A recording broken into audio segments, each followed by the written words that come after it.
dog here. Hello, dog. You gonna say hi? He's not gonna say hi. Today I'm going to talk to you guys about Willful. It's an online will service available to Canadians, specifically in Ontario for now, but they are working on expanding. And I did a whole big review post on the blog, and this is just one part of it. So this is just focused on the experience of using Willful. What is it like to actually work on doing your will online? What is the process like, and what's the interface like? Also, how long does it take? It was much easier than I thought it was going to be to create a will online. I had allocated like an hour to do it. It does not take an hour, and I was so pleasantly surprised, even going into it with the expectation that this was going to be easy. I want to walk you guys through exactly how it worked. Let's get started. So this is Willful's website, and all you have to do is click Get Started to go ahead. I have already created an account, so I'm just going to sign in and continue my will. One of the coolest things is that you can kind of stop and start, so you don't have to do this all in one sitting. And if you want to go back, you can edit everything. So I went back in and I'm going to walk you through everything that I did setting up my will. So obviously I put in not my real name, and you'll see that I didn't use real names throughout this. But I do live in Ottawa, so there's that. I haven't been, quiet about that. Love living here. You put in your date of birth. I just chose something random here, but you just easily put it in. This is an easy question. This is really a gimme. You select the gender you most identify with for legal purposes. You select your marital status, which I've put single here, but you could choose common law or married as well. If you do choose one of the coupled options, you'll go through a flow to put in information about your spouse. But for this one, I just put in single and moved right on.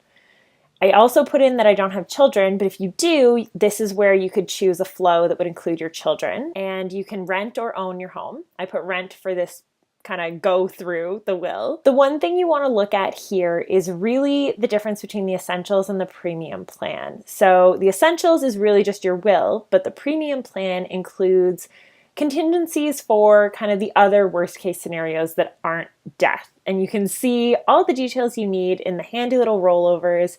But really you're looking at essentials versus premium.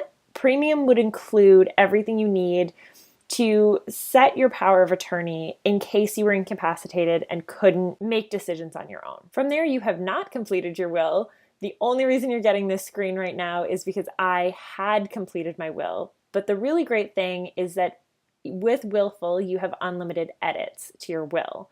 So I can go in even though I've completed it, and for free I can add in some edits. I'll walk you through everything that I filled out, and we'll make any edits that I think we need to make. So here you can see that I have my executor and estate trustee chosen, and I've put in mom family to represent my mother, who would be the executor of my estate if my spouse was not in the picture. And if you've selected a couples plan, you will see a place that says yes or no, do you want your spouse to be your executor and your trustee? That's kind of the default is yes, but after that you can also get these options to add in secondary executors and estate trustees. There is kind of the handy rollover tooltip that you'll see here that is really helpful if you don't understand a question that's being asked, or you don't understand what you're being asked to select.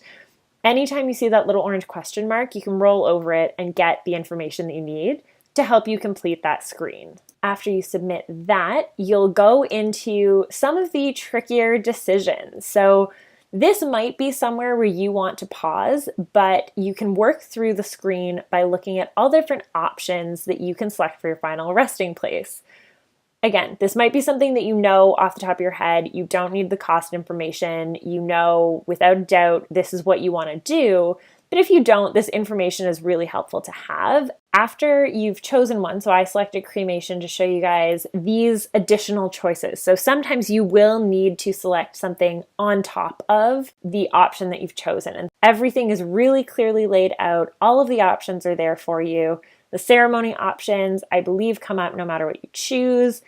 And you've always got the handy let my family decide option. So if you are not ready to make a choice, no matter how long you have to do your will right now, you don't need to. You can complete your will and have something in place without feeling like you have to make this decision right now. Next up is specific gifts. And in this example, I have filled out what I always kind of told my family, even though I didn't have a will, would be my specific gift or my bequest, which was whoever ended up taking care of my dog in the event of my untimely demise, I wanted them to get $10,000. I wanted the cost of dog care to be covered for whoever stepped up to do that.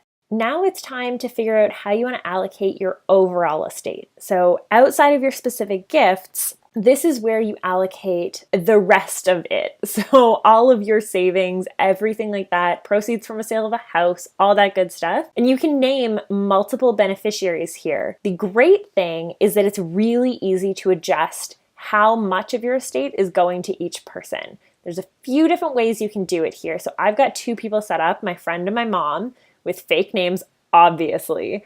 And you can see I've got 10% and 90% allocated to them. If I want to change that, I can really easily just drag this slider and move it along to adjust the percentages.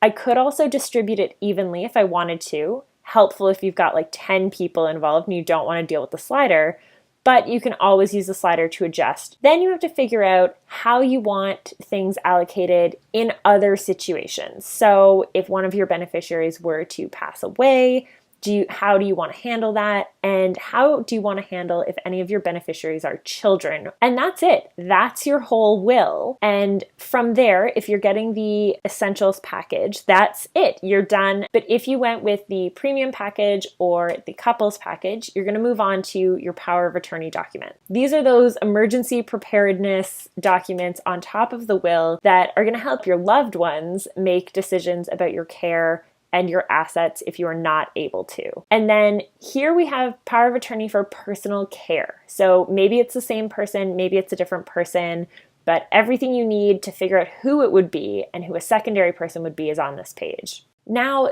we're getting into some trickier questions. And if you are a Grey's Anatomy fan like me, this question took Miranda Bailey and Ben Warren like 4 months to decide.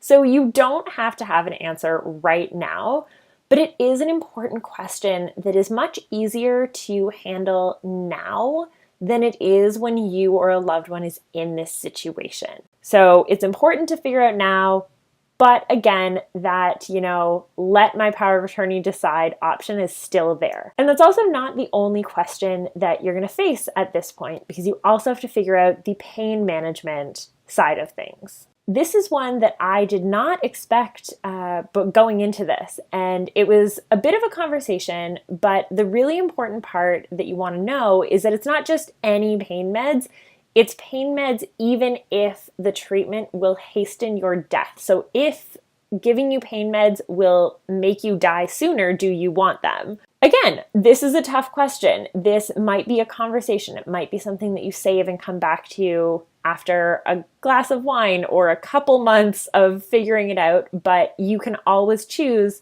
let them decide with the information that they have at the time. And that's it. So once you've done all of those forms, which really were not that many, you're brought to your billing information. So this is where you've got your last will and testament information put in, you've got your power of attorney information put in, and the only thing standing between you and your completed documents is just payment. And you can easily see the plan that you've chosen. If you want to change it, you're welcome to here.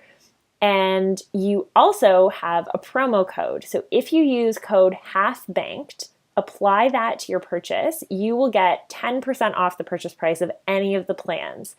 This is for a limited time, so you should probably jump on it if you're watching this video, because I'm not exactly sure when that will expire, but it will. All the links and everything you need are in the description of the video, and I'm super excited to have shared this with you guys. I used it to create my own will, and it was just an absolutely wonderful experience. I have nothing but good things to say about it. So yeah, go make a will. It's way easier than you think it's gonna be. If you enjoyed this video or you have any feedback on what you'd like to see me cover in future reviews, please drop a comment below. Hit the thumbs up if you liked it, and I would obviously love it if you subscribe to my channel, selfishly, of course. And you can do that right over here. And I'm just gonna dance while you go subscribe to my video. I mean my channel. This is super awkward.